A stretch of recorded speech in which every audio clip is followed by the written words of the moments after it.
This is one of the fights where the styles make the matchup. On October 24th in San Antonio, Emanuel Navarrete and O'Shaquie Forster are expected to meet in a 3-belt super featherweight unification. Navarrete holds the WBO and IBF titles, while Forster puts his WBC championship on the line. The winner leaves with 3 of the 4 major belts at 130 pounds. And stylistically, this is essentially controlled chaos versus calculated control. Navarrete, the pressure fighter who doesn't give you a normal target. Emanuel Navarrete is one of the most awkward elite fighters in boxing.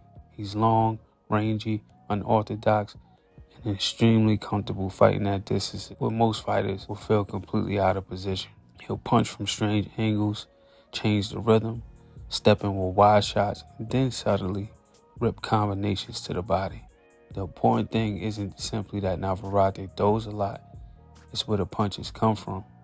You could prepare for a conventional pressure fighter. Navarrete makes you solve a different problem every few seconds. Earlier this year against Eduardo Nunes, we saw exactly what happens when Navarrete is able to establish that pressure. Nunes initially tried to box from the outside, but Navarrete kept closing the distance, forcing exchanges, and eventually breaking him down before the fight was stopped in the 11th round. Forster's first assignment is obvious. Don't let Navarrete turn this into this kind of fight. Forster, the man who wants you to miss. O'Shaquie Forster presents almost the opposite problem. Forster is a much more measured technician. He's comfortable controlling the distance, reading what's coming at him, and making the opponent pay when they overreach. That's why this matchup is so intriguing. Navarrete wants you uncomfortable. Forster wants to make Navarrete uncomfortable.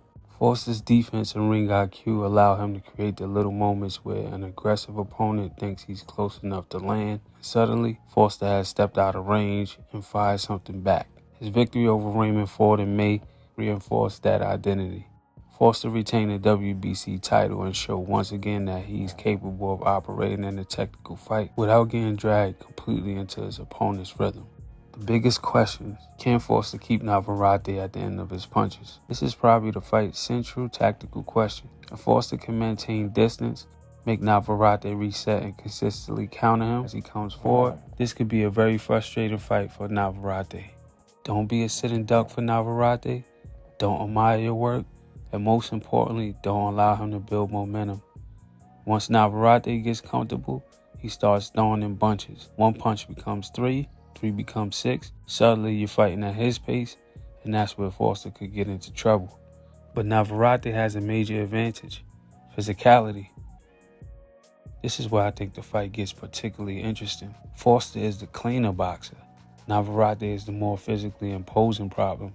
Navarrete's size, reach, volume, and unconventional attack can force Forster to work defensively for long stretches. And even Navarrete doesn't land perfectly. He's constantly asking questions. Can you keep moving?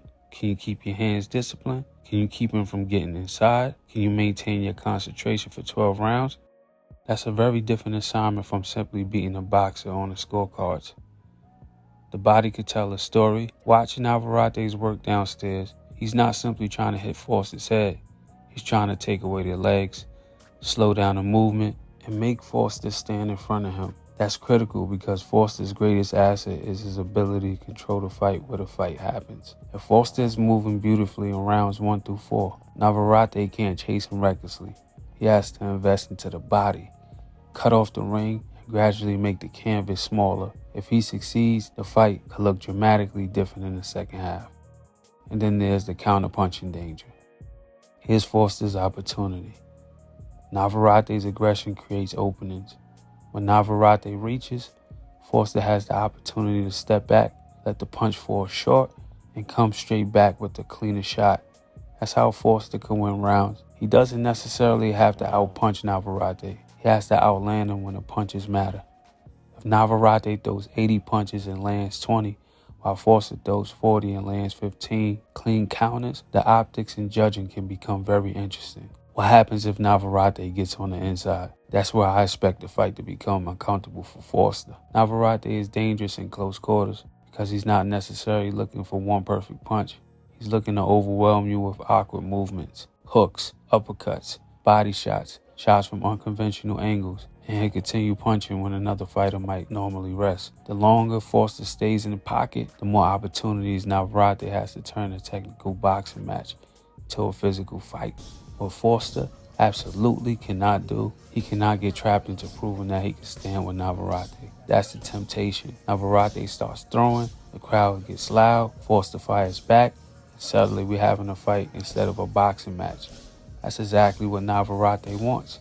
Forster's best version is disciplined, economical, and intelligent. Make Navarrete chase, make him reach, make him miss, then make him pay.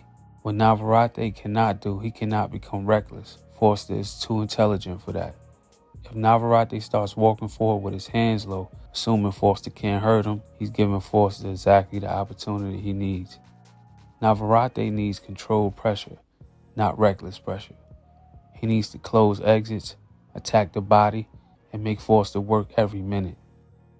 This is bigger than simply adding another name to the record.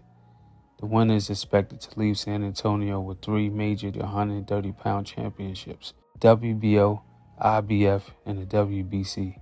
And that's what makes this such an important fight for the division. There are no excuses about mismatched style or somebody fighting a lesser opponent. You got 2 top-level champions meeting for almost all of the hardware. Forster's been waiting for this opportunity and have previously made it clear that he wants the Navarrete fight. So once again, if it's fought at Forster's distance, with Forster controlling the rhythm and making Navarrete miss, Forster has a very real path to winning the decision. But if Navarrete can crowd him, force exchanges, invest into the body, and turn this fight into a high-volume physical battle, that's where Navarrete becomes extremely difficult to deal with. And that's what makes this matchup so compelling. The boxer wants a chess match, the pressure fighter wants a storm. Come October 24th, we'll find out which man can force the other into his world. It's Fame USA, up the game, punching bag treatment on they, babe.